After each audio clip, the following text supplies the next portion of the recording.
On l'a appris il y a quelques minutes, l'Union syndicale des magistrats appelle à un report de toutes les audiences en France jusqu'au 10 février. C'est la suite du mouvement qui a commencé au tribunal de Nantes. Après les déclarations de Nicolas Sarkozy dans l'affaire Laetitia, le chef de l'État a mis en cause la justice et la police en parlant de graves dysfonctionnements. Il a promis des sanctions. Nous sommes en direct avec Virginie Valton, vice-présidente du syndicat USM.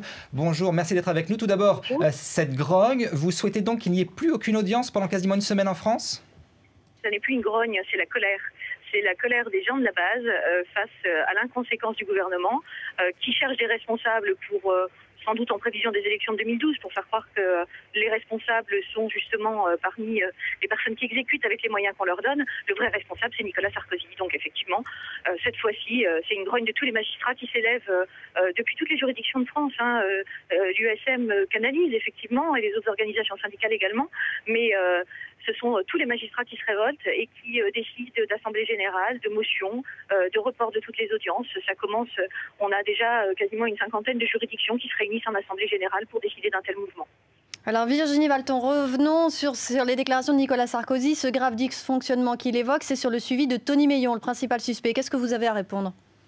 Eh bien, écoutez, lorsque un service d'insertion et de probation dispose de 17 éducateurs, alors qu'il en faudrait un minimum une quarantaine, selon les normes chancellerie, en fonction du nombre de dossiers qui peuvent être suivis par un éducateur, quand vous avez un juge d'application des peines, qui est un poste de juge d'application des peines qui est vacant depuis plus d'1 an, avec des juges d'application des peines qui se retrouvent à 1300 dossiers par personne, alors que Pascal Clément, avant d'être garde des Sceaux, disait que déjà 680 c'était bien trop, eh bien, demandons-leur à ces représentants de la nation, demandons-leur à ces élus ce qu'ils ont fait au cours de toutes ces années pour les moyens de la justice pour permettre une réelle prise en charge.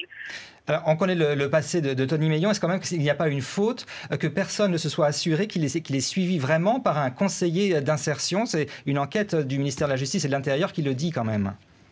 Ah mais les enquêtes, on leur fait dire ce qu'on veut. Après tout, l'inspection de l'administration pénitentiaire était passée en avril au tribunal de Nantes au service d'insertion et de probation, avait fait une inspection, avait fait le constat qu'il y avait des dossiers en retard et avait demandé des états mensuels, non seulement des dossiers en retard, mais également de toutes les mesures prises en charge. Ils étaient informés mois après mois des décisions qui avaient été prises et c'est en accord avec la chancellerie qu'il y a des priorités qui ont été mises en fonction du type de condamnation. Alors venir dire aujourd'hui qu'ils n'étaient pas au courant, alors que ça fait des mois que Nantes le signale, alors que ça fait des années que tous les professionnels de la justice signalent ce manque criant de moyens et que rien n'est fait, à un moment donné, s'agiter et faire croire qu'on est là pour les Français, ça commence à bien faire.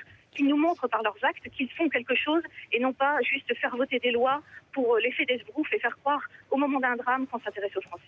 Merci beaucoup Virginie Valton, vice-présidente de l'USM. Donc le report de toutes les audiences en France, c'est ce que votre syndicat demande jusqu'au 10 février. Merci d'avoir réagi en direct sur BFM TV.